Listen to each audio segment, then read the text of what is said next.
Look up on a clear night, far from city lights, and you'll find her, the great bear, tracing her slow path across the sky. The same path she followed for thousands of years. Ancient sailors, steered by her storyline across the centuries, have looked up and wondered who she was. But she wasn't always constellation. She wasn't always a bear at all. Long before the stars, Callisto was a nymph, a devoted companion to Artemis, goddess of the hunt and protector of wild places. Like every nymph who ran with Artemis, she had sworn a sacred vow to remain unmarried, untouched, and free for as long as she lived. She ran with a band of huntresses who lived only for the wild places of the world, swift, fierce, and bound together by loyalty that mattered more to them than anything a man could offer. Among them, Callisto was said to be Artemis's favorite, the fastest runner, the sharpest eye, the one whose arrow never missed its mark. She belonged there, in the wild, at her goddess's side. She had built a life for herself in the forests and river of Arcadia, believing that her devotion and her vow would keep her safe from the world beyond the trees.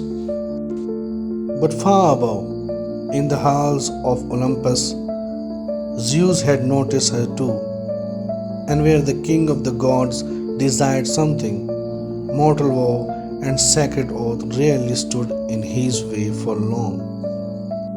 So Zeus took the one form Callisto would never think to question, the shape of Artemis herself, the goddess she trusted above all the others, and approached her in the quiet of the forest. What happened next was never her choice, and never her fault. She had been deceived and wronged by God, who were the face of the one person she trusted completely. Months passed before the truth became impossible to hide. When Artemis discovered what had happened, she did not see a woman who had been wrong. She saw only a broken vow, and cast Callisto out of the only family she had ever known.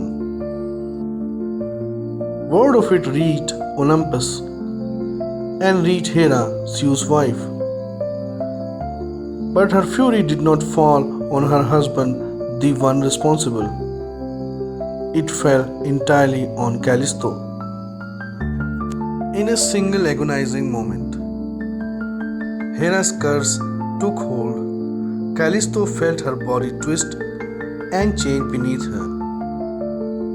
First spreading across her skin, her voice lost forever to the roar of a beast. Trapped inside a body that was no longer her own, she fled into the deep wilderness, no longer welcome among gods, among nymph, or among men.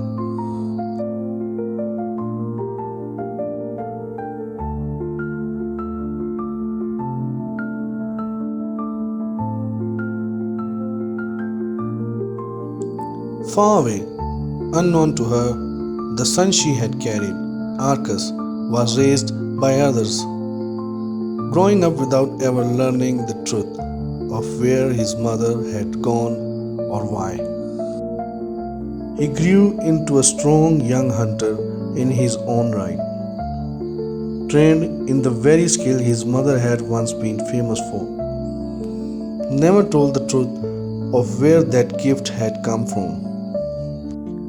One day, deep in the forest, his mother once called him.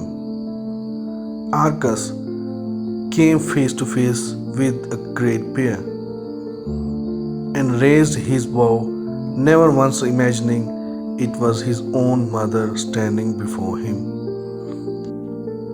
She recognized him instantly, every part of her still human enough to know her own son. He did not recognize her at all. And in that single instant, an old tragedy threatened to repeat itself all over again.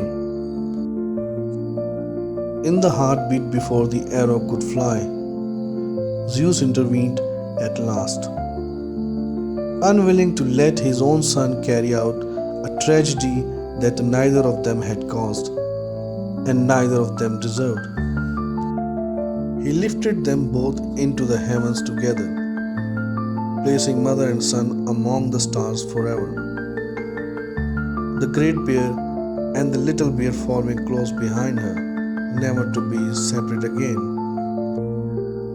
To this day, sailors still steer by her stars. She is one of the oldest constellations named in human history, visible from nearly everywhere on earth every single night.